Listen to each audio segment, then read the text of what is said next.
வகையில் கடந்த 5 ஆண்டுகளில் நாடே போற்றும் நல்ல பல திட்டங்களை நிறைவேற்றி நல்வழி காட்டிய மாண்புமிகு முதலமைச்சர்களுக்கு என் நெஞ்சார்ந்த நன்றியை உரித்தாக்கிக் கொள்கிறேன். காலத்தை வென்ற ஐயன் திருவள்ளுவரின் வாக்கினை இம்மாமன்றத்தில் பதிவு செய்து என் உரையை தொடங்குகிறேன். பகுத்துண்டு பல்லுயிர் ஓம்புதல் நூலோர் தொகுத்தவற்றுள் எல்லாம் தலை. இருப்போர் இல்லாதோர் என்றில்லாமல் கிடைத்ததை பகிர்ந்து கொண்டு எல்லா உயிரிலும் வாழ வேண்டும் என்ற சமநிலை கொள்கைக்கு ஈடானது வேறு எதுவுமே இல்லை.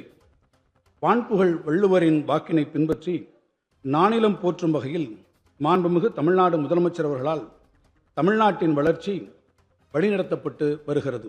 மகளிர், மழலையர், முதியோர், தொல்பழங்குடியினர், மாற்றுத்திறனாளிகள் என கடைக்கோடி தமிழரும் தமிழ்நாட்டின் வளர்ச்சி பயணத்தில் பங்கு பெறும் சூழல் உருவாகியிருப்பது தனிச்சிறப்பாகும். ஏற்றுமதியை பெருக்கி பணவீக்கத்தை குறைத்து உயர் பொருளாதார வளர்ச்சியை அடைந்திட்ட அதே வேளையில் தமிழ்நாட்டில் வறுமையை ஒழிக்கும் இறுதிப் போரையும் நாம் தொடங்கி இருக்கின்றோம். மாநிலமெங்கும் பரவலான தொழில் வளர்ச்சியை உருவாக்கிட முன்முயற்சிகள் எடுத்திடும் பின்னணியில் தொழிலாளர் நலன் காக்கவும் பெருந்திட்டங்கள் தீட்டப்படுகின்றன. மிக பெரும் அளவில் வெளிநாட்டு தொழில் முதலீடுகளை எடுத்திடும் முயற்சிகளுக்கு சற்றும் குறையாமல் சிறு குறுந்தொழில் வளர்ச்சியையும் வழிநடத்தியுள்ளோம்.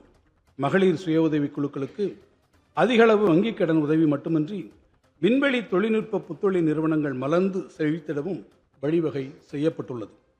அனைவருக்கும் உணவு பாதுகாப்பை உறுதி செய்திடும் முனைப்பில் நீர்வளம் பெருக்கி உணவு உற்பத்தியில் வரலாறு காணாத சாதனையை நாம் நிகழ்த்தி காட்டியுள்ளோம்.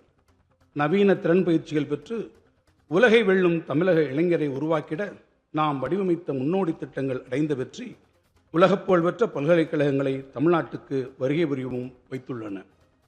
செயற்கை நுண்ணறிவு உள்ளிட்ட அறிவுசார் பொருளாதாரத்தில் நம் இளைஞர்கள் சிறந்து விளங்கிட உரிய திட்டங்கள் தீட்டப்படும் அதே வேளையில் தமிழர் தம் தொன்மையினை அடுத்த தலைமுறையினர் அறிந்து கொள்ளும் வகையில் கீழடி, பொருணை அருங்காட்சியகங்களை அழகுற வடிவமைத்துள்ளோம்.